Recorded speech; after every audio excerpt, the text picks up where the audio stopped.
우리가 살아가면서 잊을만 하면 듣게 되는 소식 가운데 하나가 기독교 지도자들이 실족했다는 이런 소식들입니다. 그런 소식을 들으면 예수를 믿는 우리 안에 두려움도 생기고 또 부끄럽기도 하고 고통스럽기도 하죠. 그런 소식들을 쉽게 접하다 보니까 많은 성도들 안에 예수 믿어도 어쩔 수 없어 라고 하는 그릇된 믿음이 생길 정도입니다. 여러분, 예수님을 믿어도 삶의 변화가 없는 것은 십자가 복음을 정확하게 알지 못하기 때문입니다. 많은 성도들이 십자가 복음을 속죄의 복음으로만 알고 있습니다. 예수님께서 십자가에서 우리를 대신하여 죽으심으로 우리의 모든 죄가 사함 받았습니다. 과거, 현재, 미래의 죄까지 다 용서받았죠. 그러나 이것만 복음이라고 이해하면 복음을 제대로 이해한 것이 아닙니다. 그것이 복음의 전부라면 저와 여러분이 더 이상 거룩하게 살 이유가 없습니다. 왜요? 미래의 죄까지 다 용서받았는데 왜 거룩하게 살아야 합니까? 이미 다 용서받았는데. 이런 믿음이 한국 교회 성도들 안에 정통 신앙인 것처럼 퍼져 있다 보니까 목회자, 성도 할 것 없이 죄에 대한 심각성이 별로 없습니다. 회개를 해도 건성으로만 회개를 하죠. 심지어 죄를 지어도 또 은혜 받으면 되지, 은혜만 받으면 돼 라는 식으로 사는 사람들도 있는 것 같습니다. 죄 지어도 은혜 받으면 돼. 사도 바울이 무엇이라고 말하죠? 1절을 보겠습니다. 그러면 우리가 무엇이라고 말을 해야 하겠습니까? 은혜를 더하게 하려고 여전히 죄 가운데 머물러 있어야 하겠습니까? 여러분, 예수 믿고 받은 은혜가 속죄의 은혜이기 때문에 죄를 많이 지은 자에게 은혜가 많은 것은 맞는 말입니다. 삭개오의 경우처럼 그는 자신이 죄인인 것을 알았어요. 그래서 예수님을 영접하게 되었을 때에 그가 누렸던 은혜와 감격은 그가 죄를 지은 것에 비례해서 이루 말할 수가 없었습니다. 그러나 여러분, 사도 바울이 죄가 더한 곳에 은혜가 더욱 넘쳤다라고 하는 이 고백에 대해서 우리가 잘못 이해를 하면요, 죄를 많이 지은 사람일수록 은혜를 많이 받는다가 되어버립니다. 여러분, 죄가 더한 곳에 은혜가 더욱 넘쳤다라는 이 말씀은 죄를 많이 지은 사람에게 은혜가 넘친다는 말이 절대 아닙니다. 여러분 봐보세요. 그러면 사형수들이 은혜 많이 받습니까? 지금 교도소에 있는 사람들이 은혜 많이 받나요? 여러분 그렇지 않잖아요. 우리는 모두 지옥에 갈 죄인들입니다. 그러니까 누가 더 죄를 많이 지었느냐 적게 지었느냐는 사실 차이가 없어요. 다 지옥 갈 죄인인데 거기서 여러분 죄 많이 지었다 적게 지었다를 따질 것이 없어요. 너도 나도 다 지옥 갈 죄인인 거예요. 차이가 있다면 자신이 지옥에 갈 죄인인 것을 깨달았느냐, 여전히 자신이 지옥에 갈 죄인인 것을 모르고 사느냐 하는 겁니다. 그러니까 이 말씀은 남보다 더 많이 죄를 지은 자를 가리키는 것이 아니고 자신이 지옥에 갈 죄인임을 깨달은 자에게 은혜도 넘친다는 말입니다. 내가 죄인인 것을 깨달은 사람에게 은혜가 넘치는 거예요. 그러니까 죄가 많은 곳에 은혜가 더욱 넘친다는 말씀은 지옥에 갈 수밖에 없는 나의 모든 죄를 예수님께서 십자가에서 사하신 것을 깨달을 때에 적용되는 것이지 죄를 더 지으라거나 여전히 죄를 짓고 살라는 이야기가 절대 아니라는 거죠. 여러분, 우리가 십자가 복음을 바로 믿으면 더 이상 죄를 지을 수 없게 되는 것입니다. 그 이유를 사도 바울이 2절에서 말씀을 합니다. 2절을 보겠습니다. 그럴 수 없습니다. 우리는 죄에는 죽은 사람인데 어떻게 죄 가운데서 그대로 살 수 있겠습니까? 여러분, 우리는요 죄 사함만 받은 사람들이 아니고 죄에 죽은 사람들입니다. 이거 아셔야 돼요. 우리는 죄 사함만 받은 사람들이 아니고 죄에 죽은 사람들이에요. 여러분, 죄에서 구원받는 길은 오직 죽는 것밖에 없습니다. 그러니까 예수님께서 나의 죄를 대신해서 십자가에서 죽으신 것은 나는 안 죽고 예수님만 죽으신 게 절대 아니에요. 예수님이 십자가에서 죽으신 건, 여러분, 죄는 죽어야만 사함받아요. 그러니까 예수님께서 대신 죽어주셨다는 말은 무슨 말이냐면, 예수님이 죽으실 때 나도 예수님과 함께 죽었다는 것이 되는 겁니다. 내가 예수님과 함께 죽었기 때문에 죄 사함을 받은 거예요. 이거 아셔야 돼요. 사람이 노력으로 죄를 이길 수 없습니다. 노력으로 죄 안 짓게 될 수 없어요. 그렇기 때문에 하나님께서 우리로 죄에 대해서 죽게 하시는 거예요. 그럴 때 우리는 죄에서 벗어날 수 있습니다. 방금 말씀드렸다시피 우리는 예수님께서 나를 대신하여 죽으셨다는 것을 믿습니다. 여러분 다 믿으시죠? 그러나 십자가 복음은 그것이 전부가 아닙니다. 우리는 예수님께서 우리와 연합하여 우리와 한 몸이 되어서 십자가에서 죽으셨다는 것을 분명하게 아셔야 돼요. 많은 성도들이 예수님이 십자가에서 나를 대신해서 죽으셨다는 것만 알지 예수님이 나와 함께 죽으셨다는 것을 알지 못해요. 그러니까 그 차이가 삶의 차이를 가져와요. 예수님은 십자가에서 죽으셨습니다. 그리고 나도 십자가에서 예수님과 함께 죽은 거예요. 우리가 세례를 받을 때에 이 놀라운 은혜가 우리에게 임하게 되는 겁니다. 3절을 보겠습니다. 세례를 받아 그리스도 예수와 하나가 된 우리는 모두 세례를 받을 때에 그와 함께 죽었다는 것을 여러분은 알지 못합니까? 여기서 말하는 세례는 우리 세례식 할 때 물로 세례 주는 그 세례식을 말하는 게 아닙니다. 우리가 진짜 예수님을 나의 주님, 나의 하나님으로 고백하게 되는 성령의 세례를 받게 되었다는 것을 의미해요. 근데 그 세례가 뭘 의미하냐면 나는 예수님과 함께 십자가에서 죽었고 이제 내 안에는 예수님만 사십니다. 이 믿음의 역사가 내 안에서 일어났다는 것을 의미합니다. 여러분, 우리가 세례 받을 때 예수님의 죽음이 나의 죽음이 되는 거예요. 6절을 보겠습니다. 우리의 옛사람이 그리스도와 함께 십자가에 달려 죽은 것은 우리의 옛사람이 그리스도와 함께 십자가에서 죽었어요. 그러므로 세례받은 사람에게는 죄 사함 받았다는 믿음뿐만 아니라 나도 죽었다는 믿음이 있는 겁니다. 여러분 분명히 아셔야 돼요. 예수님께서 십자가에서 나의 모든 죄를 대속하셨습니다. 예수님이 나의 죄를 위해서 죽으셨어요. 근데 이게 십자가 복음의 전부가 아닙니다. 나도 예수님과 함께 죽었습니다. 예수님만 십자가에서 죽은 것이 아니고 나도 죽은 거예요. 그래서 사도 바울이 갈라디아서 2장 20절에 이렇게 고백하죠. 내가 그리스도와 함께 십자가에 못 박혔나니 그런즉 이제는 내가 사는 것이 아니요 오직 내 안에 그리스도께서 사시는 것이라. 여러분 이 믿음의 고백이 저와 여러분의 고백이 되어야 할 줄로 믿습니다. 내가 그리스도와 함께 십자가에 못 박힌 거예요. 나는 그리스도와 함께 십자가에서 죽었어요.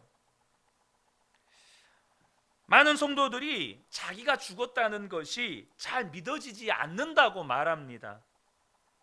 그것은 자신이 죽었다면 성질도 사라지고 음욕도 사라지고 욕심도 없어지고 분노도 사라지고 이기심도 없어지고 예수님을 뜨겁게 사랑할 것이라고 생각하기 때문이에요. 여러분, 죽는다는 것을 이렇게 이해하면 평생 죽었다 살았다를 반복합니다. 그러다 보니 나는 죽었다고 고백하는 성도가 그렇게 많지 않아요.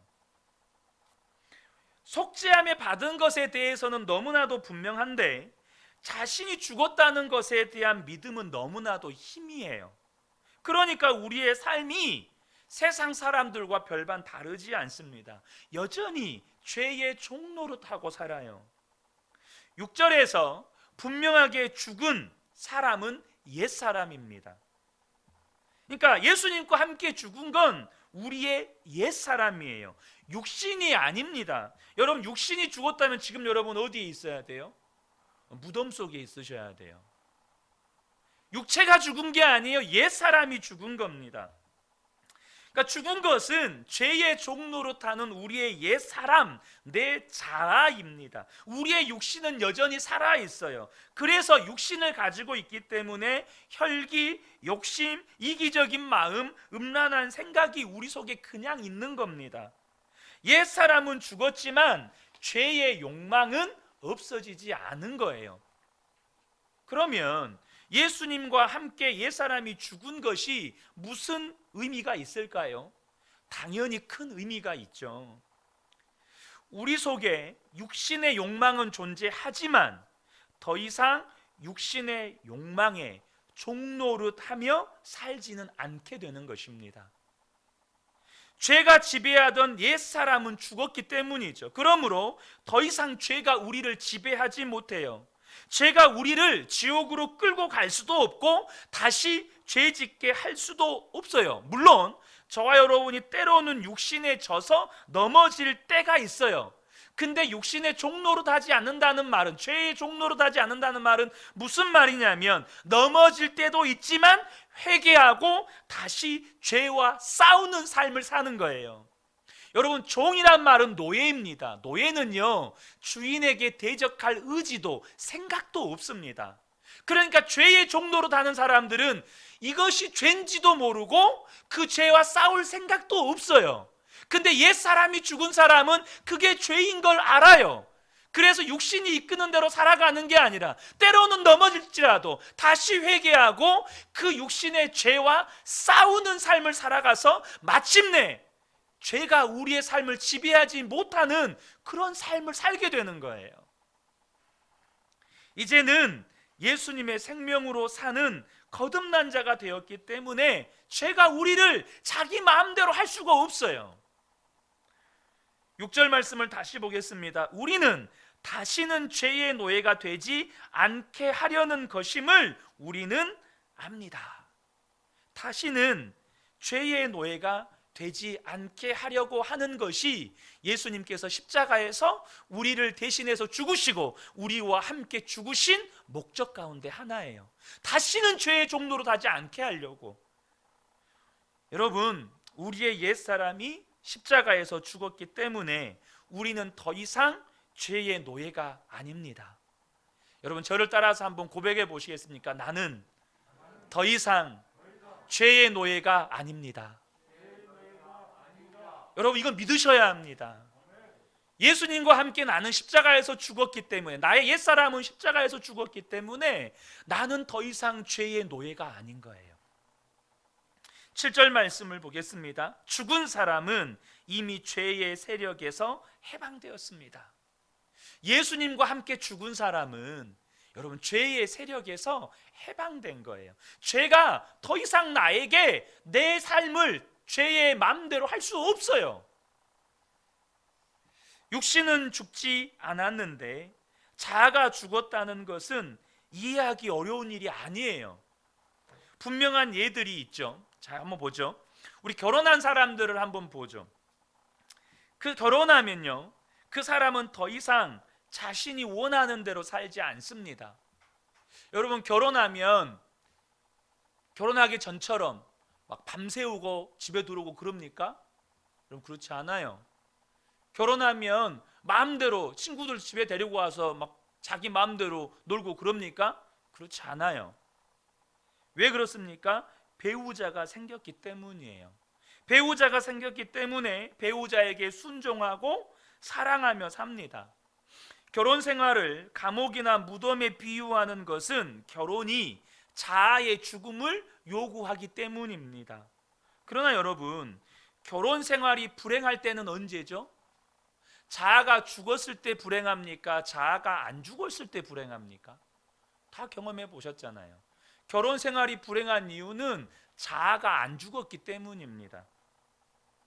오히려 내 마음대로, 결혼했음에도 불구하고 자기 마음대로 자기가 하고 싶은 대로 살려 하기 때문에 결혼 생활이 불행한 겁니다.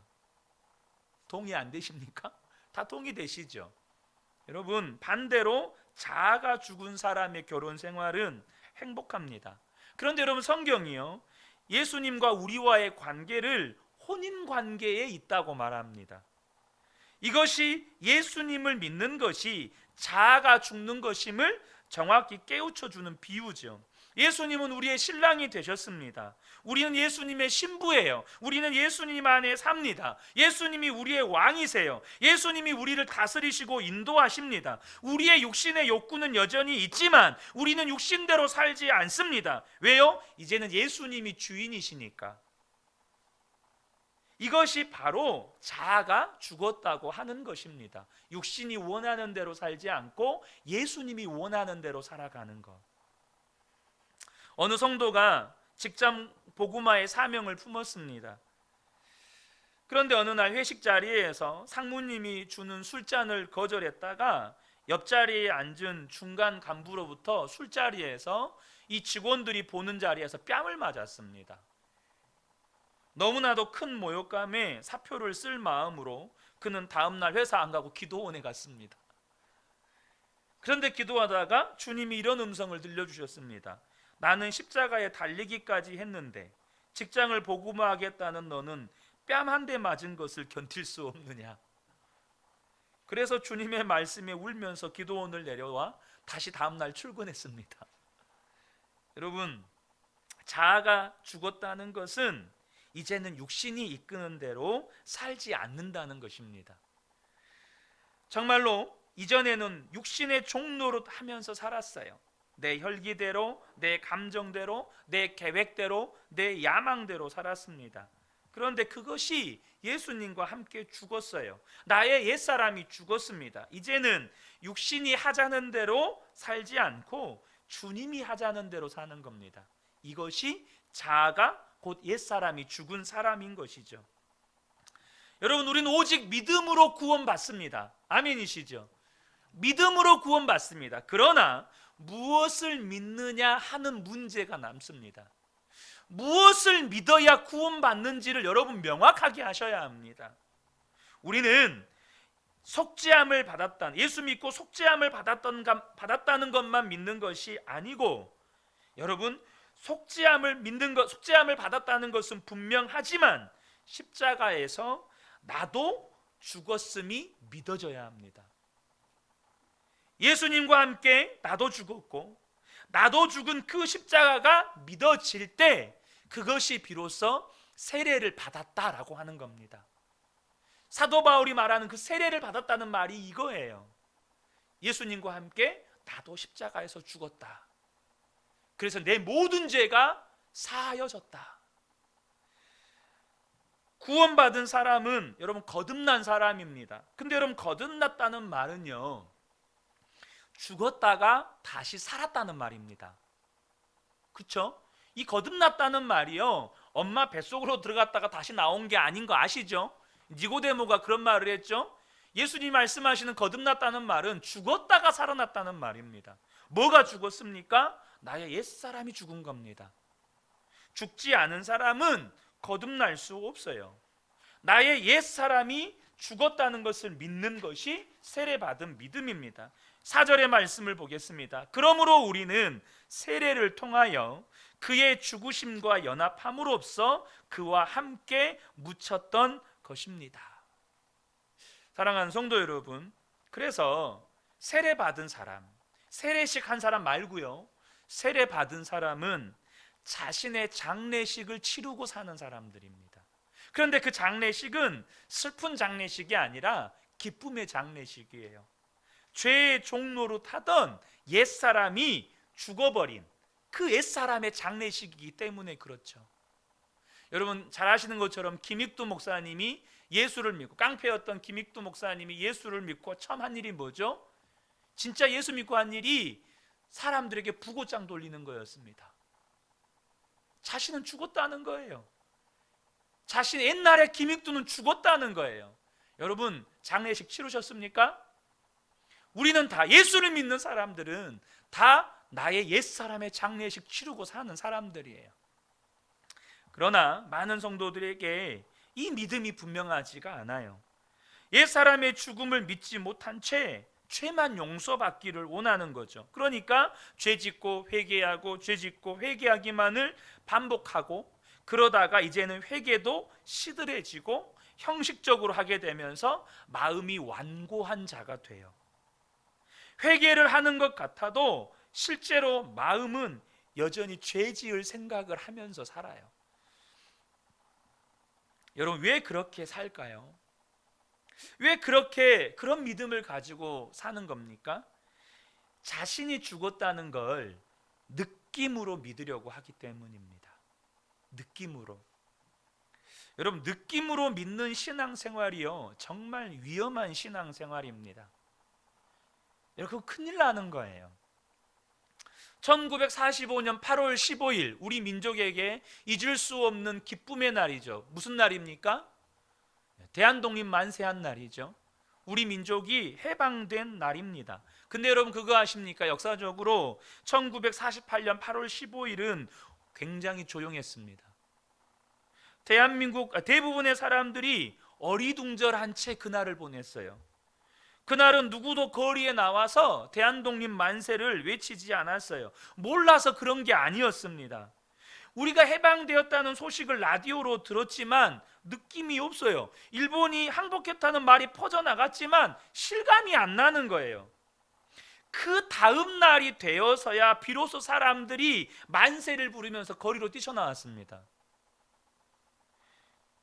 그러나 9월 9일 미군 사령관 하지 중장에게 정식으로 항복할 때까지도 일본의 아베 총독은 여전히 조선 총독으로 행세했습니다. 그러니까 사람들이 한동안 일본이 패망한 것 같기도 하고, 패망했다는데 조선 총독부는 그대로 있고 조선 총독도 그대로 있어요. 그러니까 패망했다는 거 들었는데 패망한 것 같기도 하고 아닌 것 같기도 하고, 그런 혼란한 상태에 있었습니다. 여러분, 느낌으로 알려고 하면 이렇게 혼란스러운 거예요. 이처럼 많은 성도들이 자신의 자아가 죽었다는 복음을 듣고도 혼란스러워해요. 어리둥절해합니다. 왜요? 느낌으로 알려고 하니까. 여러분, 우리에게 필요한 것은 느낌이 아니라 하나님의 진리의 말씀, 사실입니다. 옛사람의 죽음은 느낌으로 아는 게 아니에요. 하나님이 이미 다 이루어 놓으셨고 성경에다가 다 이루었다고 기록해 놓으셨습니다. 여러분, 자꾸 제가 결혼 이야기를 하는데요, 방금 결혼식을 마친 신혼부부는요 아직 부부라는 느낌이 들지 않아요. 여러분, 그렇지 않던가요? 방금 결혼식 끝내고 나왔어요. 목사님이 성원 공포까지 다 끝냈어요. 근데 결혼식 끝내고 나온 신혼부부는 부부라는 실감이 안 납니다. 그러면 한 5년 10년 살다가 이제 진짜 우리가 부부 같다, 그런 느낌이 오면 그때부터 부부입니까? 여러분, 그렇지 않습니다. 두 사람이 결혼했다는 사실에 근거하기 때문에 결혼식을 한 그 순간부터 내 남편, 내 아내가 되는 거예요. 입양된 아이가 부모 집에서 5년 정도 살았어요. 그러니까 이제는 양부모가 내 부모 같고 또 그 집이 내 집 같은 느낌이 되니까 나는 이 두 분의 아들입니다, 이 집은 내 집입니다, 그럽니까? 그게 아닙니다. 호적에 이름이 올라가는 그 순간부터 그 즉시 자녀인 거예요. 내가 느낌이 드냐 안 드냐와 상관이 없어요. 여러분, 옛사람의 죽음이 분명하게 느껴지는 분은 그리 많지 않습니다. 그렇게 많지 않아요. 어제 우리 강내호 대표님 그렇게 술, 담배 막 그렇게 사시다가 하나님을 인격적으로 딱 만난 다음에 그 다음 날부터 담배, 술 완전히 확 끊어지는 경험, 그런 분들이요 그렇게 많지 않습니다. 그렇게 많지 않아요. 여러분, 저와 여러분이 기억하셔야 합니다. 만약 저와 여러분이 느낌에 의존해서 믿으려고 하면 죽을 때까지 믿음 한번 제대로 갖지 못하는 사람들이 대부분입니다. 우리의 옛사람은 죽으려고, 내가 죽이려고 노력한다고 죽어지는 것도 아니고, 내가 경건하게 살려고 노력하면 어느 순간 이루어지는 것도 아니고, 육신의 욕망이 사라져서 죽은 줄 알게 되는 것도 아닙니다. 옛사람의 죽음은 오직 신실하신 하나님의 약속의 말씀을 보고 아는 겁니다. 하나님께서 예수님의 십자가를 통해서 이미 완전하게 이루어 놓으셨어요. 그리고 기록해 놓으셨어요. 그래서 나는 죽었습니다, 아멘 하고 여러분 감사함으로 받고 그것을 누리는 겁니다. 그래서 하나님의 약속의 말씀에 근거해서 사도 바울이 강력하게 권하는 것이 있어요. 11절에 보면 이와 같이 여러분도 죄에 대해서는 죽은 사람이요. 이 말이 뭔 말입니까? 우리의 육신 안에서 죄의 욕망이 일어날 때 이렇게 외치라는 거예요. 나는 죽었습니다. 나는 예수님과 함께 십자가에서 죽었습니다. 그렇게 외치고 또 외치고 선포할 때 내 입술로 고백했던 그 선포가 어느 순간 나의 믿음이 돼버리는 겁니다. 내 삶의 실제가 되는 거예요. 더 이상 죄가 나를 지배할 수 없는 것을 경험하게 되는 거예요. 나의 옛사람은 이미 죽었어. 더러운 사단아, 더러운 죄야, 너는 내게 아무런 권한이 없어. 그렇게 선포하고 또 선포할 때 그것이 나의 믿음이 되는 거예요. 14절에 보면 여러분은 율법 아래 있지 아니하고 은혜 아래 있으므로 죄가 여러분을 다스릴 수 없을 것입니다. 여러분, 죄가 다스릴 수 없대요. 우리 서로 바라보시면서 그렇게 인사해 주시면 좋겠습니다. 죄가 성도님을 다스릴 수 없습니다.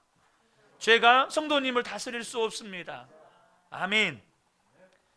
우리가 예수를 믿어도 어쩔 수 없이 죽을 때까지 죄의 종노릇하며 그렇게 사는 게 아닙니다. 예수님은 우리가 죄의 종노릇하면서 사는 데서 건지시려고 십자가에서 죽으신 것이에요. 이것이 자아가 죽은 삶이에요. 육신은 여전히 역사하지만 더 이상 육신을 따라 살지 않고 주님 따라 사는 것, 그것이 진정한 구원의 삶입니다.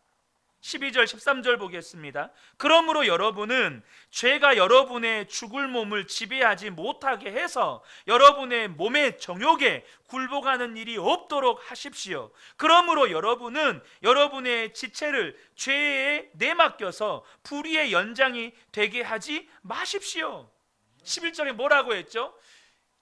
육신의 죄의 욕망이 계속해서 내 안에 막 들끓을 때 믿음으로 십자가의 진리를 선포하라는 거예요. 나는 죽었습니다. 그리스도와 함께 죽었습니다. 죄는 더 이상 나와 상관이 없습니다. 그렇게 믿음으로 선포할 때 이 12절 13절이 내 삶의 실제가 된다는 거예요.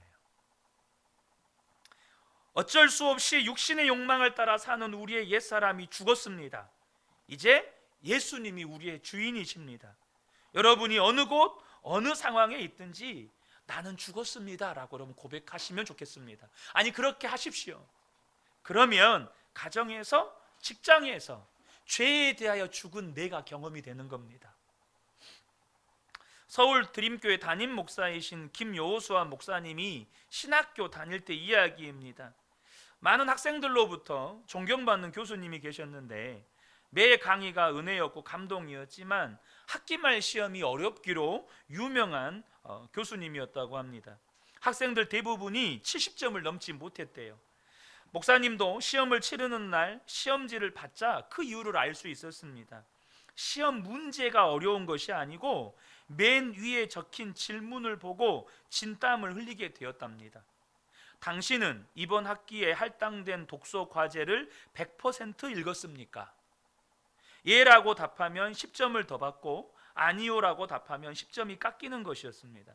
목사님은 솔직히 다 읽지 못했습니다. 그러나 정직하게 답하면 A 학점을 받을 수가 없었습니다.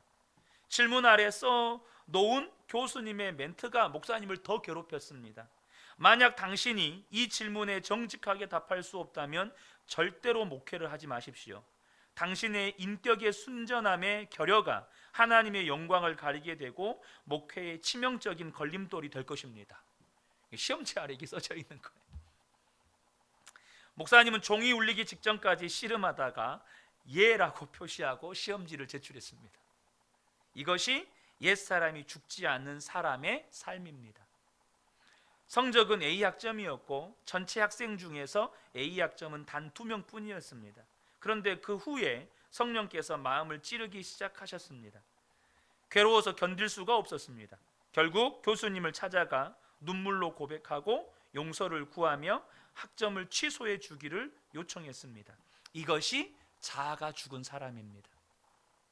더 이상 육신의 욕망대로 살지 않고 주님이 이끄시는 대로 사는 것이죠. 그로 인해 어떤 손해를 보게 되더라도 육신대로 살지 않고 주님이 이끄시는 대로 사는 겁니다. 사랑하는 성도 여러분, 죄에서의 승리는 하나님께서 이미 다 이루어 놓으셨습니다. 그것이 우리의 것이 되려면 우리의 옛사람의 죽음을 받아들이셔야 합니다. 그래서 사도 바울이 이어서 권하는 것이 있습니다. 11절 하반절인데요, 하나님을 위해서는 그리스도 예수 안에서 살고 있는 사람이라는 것을 알아야 합니다. 우리가 여기서 주목할 것은 그리스도 예수 안에서라는 대목입니다. 그리스도 예수 안에서라는 표현은 예수 그리스도의 통치를 받는다라는 의미예요. 그러니까 저와 여러분이 예수님의 통치를 받고 있지 않다면 그리스도 예수 안에 있는 게 아니에요. 이것이 4절에서 말씀하시는 새 생명 안에서 사는 것입니다. 4절을 보겠습니다. 그것은 그리스도께서 아버지의 영광으로 말미암아 죽은 사람들 가운데서 살아나신 것과 같이 우리도 또한 새 생명 안에서 살아가기 위함입니다. 여러분, 예수님의 통치를 받는 사람은 예수 그리스도 안에서 약속된 새 생명의 삶을 살게 돼요. 그게 뭐죠? 더 이상 죄의 종로로 타지 않는다는 것입니다. 말씀을 맺겠습니다. 여러분, 어떻게 죄의 종로로 타지 않을 수 있죠? 분명하게 아셔야 됩니다. 여러분이 십자가 복음을 분명하게 믿으셔야 돼요. 예수님께서 십자가에서 나의 모든 죄를 대속하시고 죽으셨습니다. 그러나 이것은 십자가 복음의 절반입니다. 나의 옛사람도 예수님이 십자가에서 죽으실 때 예수님과 함께 죽었습니다. 여러분, 이것을 믿으셔야 돼요. 저와 여러분은 이미 장례 치른 사람들이에요. 그러므로 저와 여러분이 나의 장례식이 이미 치러졌다는 것을 받아들이셔야 돼요. 우리는 속죄함 받는 것만이 아닙니다. 나의 옛사람이 예수님과 함께 죽었어요. 이 사실을 듣기만 하고 믿음으로 취하지 않는 한 저와 여러분의 삶은 절대 변하지 않습니다. 절대 안 변해요. 속죄함을 받았다는 믿음이 오히려 우리를 죄에 무뎌지게 만들어요. 뭐 다 죄 내가 용서 받았는데, 미래의 죄까지 다 용서 받았는데 또 회개하면 되지 뭐. 여러분, 우리는 그냥 속죄함 받은 게 아니고 예수님과 함께 죽었기 때문에 속죄함 받은 거예요. 그렇다면 이제부터는 말 한마디를 해도 내가 그리스도 예수 안에 있다는 것을 분명히 하셔야 합니다. 우리의 몸도 우리의 삶도 예수님의 것이에요. 여러분, 한 사람만 예수님 안에, 그리스도 예수 안에서 사는 것이 분명하면 가정이 변해서 그 가정이 예수님의 가정이 됩니다. 교회가 변해서 그 교회가 예수님의 교회가 됩니다. 저와 여러분이 살아가는 일터도, 여러분 가정도, 세상도 하나님의 나라가 됩니다. 저는 우리 근혜교회 모든 성도님들께 나는 죽고 예수로 사는 이 십자가 복음이 정말 삶의 현장에서 생생하게 경험되어지시기를 예수님의 이름으로 축복합니다. 아멘.